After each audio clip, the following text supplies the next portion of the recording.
luz passa a ficar mais cara em maio. Paraná atinge a marca de 800 mil vacinas contra a gripe aplicadas. Meta é processada por anúncios falsos de programas do governo. Essas e outras notícias você acompanha agora no Informe Região.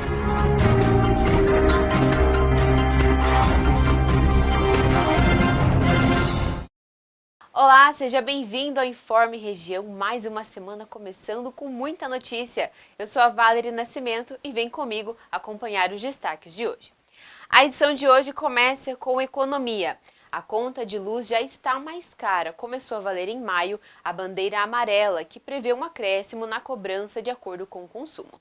Entrou em vigor neste 1º de maio a bandeira tarifária amarela, com custo adicional na conta de luz. A medida, autorizada pela Agência Nacional de Energia Elétrica para este mês, prevê um acréscimo de R$ 1,88 a cada 100 kWh consumido. O motivo é a redução das chuvas, por conta da transição do período chuvoso para o período seco. De acordo com a ANEEL, as previsões de chuvas e vazões nos reservatórios para os próximos meses estão abaixo da média. Desde dezembro de 2024, a bandeira tarifária permanecia verde, sem taxa adicional, refletindo condições favoráveis de geração de energia no país. Mas o fim do período chuvoso piora a previsão de geração de energia hidroelétrica e pode aumentar o uso de usinas termoelétricas, que possui custo mais elevado. O sistema de bandeiras tarifárias, que varia conforme o custo, de verde a vermelha, indica aos consumidores os custos da geração de energia no país e visa atenuar os impactos nos orçamentos das distribuidoras de energia. Para que o custo não fique alto, o consumidor pode adotar medidas para economizar mais energia, como desligar da tomada os aparelhos não usados, deixar o chuveiro em modo verão, reduzir o uso do ar-condicionado e substituir lâmpadas incandescentes pelas de LED. O desemprego subiu 7% no trimestre encerrado em março, mas, segundo o Instituto Brasileiro de Geografia e Estatística, o IBGE, é a menor taxa para o período em 13 anos. O desemprego no Brasil subiu a 7% no trimestre encerrado em março de 2025.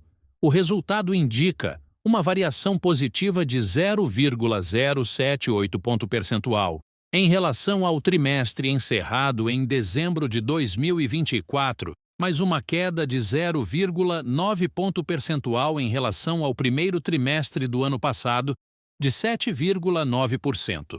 Apesar da alta na comparação trimestral, esta foi a menor taxa de desocupação para um trimestre encerrado em março em toda a série histórica da PNAD contínua, iniciada em 2012. Ao todo, 7.700.000 pessoas estão sem emprego no país. Apesar do crescimento no trimestre, o número desacelerou na comparação anual. Segundo o IBGE, a população ocupada no Brasil ficou em 102 milhões e meio de trabalhadores, o que representa um aumento de mais de 2.300.000 no ano. Com isso, 57,8% das pessoas em 2023, idade de trabalhar no Brasil, de 14 anos ou mais, estão empregadas. As pessoas ocupadas receberam um rendimento médio real habitual, cerca de R$ 3.400 por mês no trimestre terminado em março. Foi novo recorde da série histórica, crescendo nas duas comparações, 1,2% no trimestre e 4% no ano. E apesar da queda de mais de 1 milhão de pessoas na informalidade em apenas um trimestre, o Brasil ainda soma 39 milhões de trabalhadores sem carteira assinada. Os especialistas apontam que a redução pode ser temporária e alertam para a fragilidade da fiscalização trabalhista no país, que enfrenta um déficit de auditores e dificuldade em garantir os direitos dos assalariados. A taxa de trabalho informal ou sem carteira assinada registrou 38% no mercado de trabalho no trimestre até fevereiro. O trabalhador por conta própria ou informal é todo aquele que não participa de uma relação subordinada de trabalho, ou seja, não tem um chefe nem é chefe de ninguém. Mas também existem trabalhadores informais que não são trabalhadores por conta própria. Eles têm um chefe e deveriam ter carteira assinada, mas não têm. Nesse caso, eles são considerados assalariados informais. Havia 39 milhões de trabalhadores atuando na informalidade no período, segundo os dados da Pesquisa Nacional por Amostra de Domicílios Contínua, apurada pelo IBGE. Em um trimestre, mais de 1 milhão de pessoas deixaram de atuar como trabalhadores informais. A informalidade já vinha em tendência de queda, graças a uma maior participação da carteira assinada na composição da ocupação. A taxa de informalidade recuou nas comparações com o trimestre anterior, encerrado em outubro de 2024 com 40 milhões, e com o trimestre encerrado em janeiro de 24 de 39%. Atualmente, a fatia dos informais na ocupação está nas mínimas históricas, não incluindo o período de Covid-19. Ainda não é possível afirmar que a atual queda brusca na informalidade poderia ser o início de um processo de ajuste no mercado de trabalho, que posteriormente se espalharia para outras atividades. Em um trimestre na informalidade, houve redução de 861 mil empregos sem carteira assinada no setor privado, de 285 mil trabalhadores domésticos sem carteira assinada, de 33 mil empregadores sem CNPJ e de 29 mil pessoas no trabalho por conta própria sem CNPJ. Mas houve um aumento de 36 mil pessoas atuando no trabalho familiar auxiliar.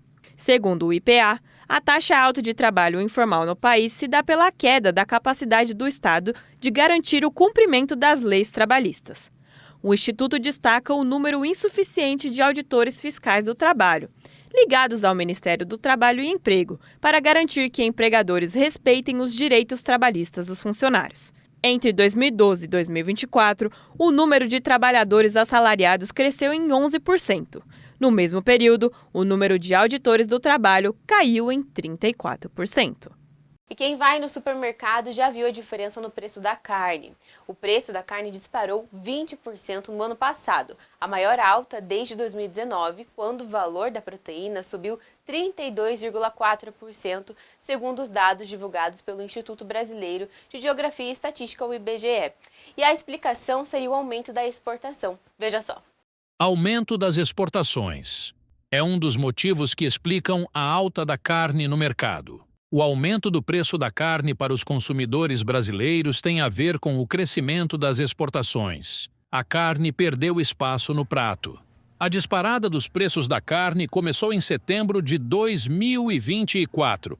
A alta acumulada em 12 meses é de 21%, bem acima do índice geral. O pesquisador do FGV Agro afirma que a demanda ainda está alta e, no mercado internacional, a carne está disputada porque a produção caiu em outros países fornecedores. Isso explica por que, no primeiro trimestre, as exportações brasileiras de carne bovina somaram 2,9 bilhões de dólares, recorde da série histórica. Carne não é como outros produtos agrícolas. O ciclo de produção é longo, leva anos. Por isso, equilibrar oferta e procura e então ajustar os preços também demora. A Associação Brasileira das Indústrias Exportadoras de Carnes explicou que os produtores do país exportam principalmente cortes com baixa demanda interna, o que assegura o equilíbrio entre as exportações e o abastecimento doméstico.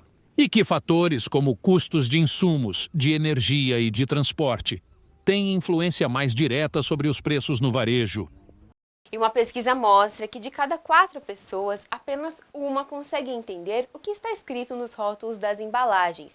É esse desconhecimento que pode trazer muitos riscos para a saúde. Quem traz mais detalhes é o Alexandre Cardoso. Uma ferramenta importante para ter uma alimentação saudável é saber o que tem nos alimentos que consumimos diariamente. Porém, uma pesquisa do Instituto de Defesa do Consumidor aponta que apenas 25% da população é capaz de entender as informações nos rótulos dos produtos vendidos no mercado. Ou seja, 1 a cada 4 pessoas. E 70% dos entrevistados tinham curso superior. Saber ler o rótulo dos alimentos cria uma autonomia na escolha alimentar e promove uma alimentação mais equilibrada e nutritiva. O desafio de boa parte da população é compreender as informações descritas no rótulo. Na maioria das vezes, são nomes estranhos e mesmo que se saiba o que eles significam, ainda tem outra barreira: entender quais deles deveriam fazer parte de uma alimentação saudável. Segundo nutricionistas, é importante ficar de olho na ordem dos dos ingredientes. A lista é feita de forma decrescente, então o primeiro item é o mais presente no alimento. Outra dica é sobre os nomes. Quanto menos nomes estranhos na lista é melhor, e quanto menos ingredientes, melhor é o produto. A Anvisa propôs mudanças para tornar a leitura dos rótulos mais clara, incluindo um selo que alerta sobre o alto teor de açúcar, gordura saturada e sódio dos produtos. A mudança tem como objetivo de facilitar a interpretação das informações e promover escolhas mais saudáveis. Apesar de facilitar a escolha, nutricionistas reforçam que esses alimentos que recebem esse aviso devem ser consumidos de forma eventual, não fazendo parte do dia a dia das pessoas. A melhor escolha sempre é buscar um profissional. E olha só, é só a gente acessar a internet para encontrar diversos golpes, inclusive utilizando órgãos do governo.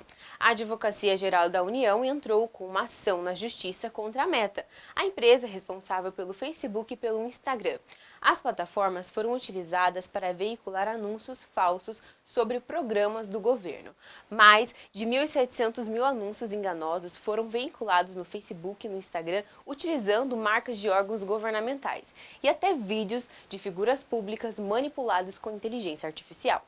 Mais de 1.700 anúncios enganosos foram veiculados no Facebook e no Instagram usando marcas de órgãos governamentais e até vídeos de figuras públicas manipulados com inteligência artificial. A maioria das publicações prometia dinheiro fácil, como saques de valores inexistentes mediante o pagamento de uma taxa, e induzia o internauta ao roubo de dados pessoais. A AGU agora pede a condenação da Meta por danos morais coletivos e o ressarcimento de valores ganhos com os anúncios. A primeira situação é que a empresa devolva esses valores, né, seja condenada em primeiro lugar a restituir esse enriquecimento ilícito. Porque assim como ocorreria num jornal ou numa revista, né, se houvesse um anúncio na primeira capa de um jornal, numa revista, com um golpe, uma fraude, não haveria qualquer discussão em relação a essa ilicitude. O levantamento feito pela UFRJ mostrou que muitos anúncios ainda estavam ativos em abril. A AGU afirma que os golpes eram grosseiros e facilmente detectáveis pela empresa, mas que a Meta falhou em sua responsabilidade de verificação. Esses anúncios, geralmente, eles se aproveitam, digamos, de uma situação de momento, né? Por exemplo, agora nós estamos em um momento de imposto de renda, naquele momento lá havia um debate em relação ao próprio PIX, anteriormente, os valores a receber do Banco Central, né? Muitas pessoas será que eu tenho valor a receber? Será que eu não tenho? Quanto que é? Então, as pessoas, eventualmente, têm um contato com o anúncio, não percebem que aquela marca ali é similar ao do governo e entendem que é um produto oficial, quando, na verdade, é um serviço, é uma arapuca, digamos, uma isca, para uma fraude. A ação também cobra que a Meta adote padrões de segurança similares aos já implementados em outros países. O que a gente imagina é que poderia, por exemplo, ter uma forma de identificar mais facilmente, como nesse caso, símbolos relacionados ao governo federal. Então, de certa forma, algo que, se não bloqueasse, pelo menos lançasse para uma certa quantidade de revisões para verificar se quem está subindo aquele anúncio com aquele símbolo é efetivamente uma pessoa autorizada a utilizá-lo. E falando agora do Paraná, a Assembleia Legislativa aprovou uma proposta para atualizar a legislação estadual que trata dos repasses aos municípios atingidos por desastres e calamidades. A mudança amplia o alcance das ações do Estado voltadas ao enfrentamento dessas situações. Essa medida amplia, ela atualiza a legislação e amplia, as ações que o governo do estado podem fazer nessas situações. Entre essas medidas estão as transferências obrigatórias de dinheiro do estado do Paraná aos municípios paranaenses para a resposta de recuperação dessas áreas atingidas por desastres e que cria também o Fundo Estadual para Calamidades Públicas. A mudança aprovada vai ser importante na prevenção e no combate dessas áreas de risco, viu, Giovana? Porque a alteração passa a incluir ainda desastres tecnológicos, como os relacionados a substâncias radioativas, a poluição ambiental, há também provocadas por resíduos radioativos e também produtos perigosos, além daqueles incidentes, né, em plantas de distritos industriais, parques e armazenamentos com aqueles produtos perigosos, viu? E esses casos são relacionados também à contaminação da água. A lei altera e simplifica, então, essas medidas de forma rápida, né, para facilitar a transferência dos recursos e garantir, né, que os municípios possam utilizar esses recursos financeiros nos casos de situação de emergência e também em estado de calamidade. Então, mais agilidade, né, para que os municípios usem esses recursos para atender as demandas nessas situações tão emergenciais. O Informe Região vai fazer um breve intervalo e na volta a gente fala sobre um novo golpe onde os golpistas se passam por profissionais da saúde e aplicam golpes nos familiares dos pacientes internados. E você vai saber mais sobre a aplicação da vacina da gripe aqui no Paraná. Não sai daí, já voltamos.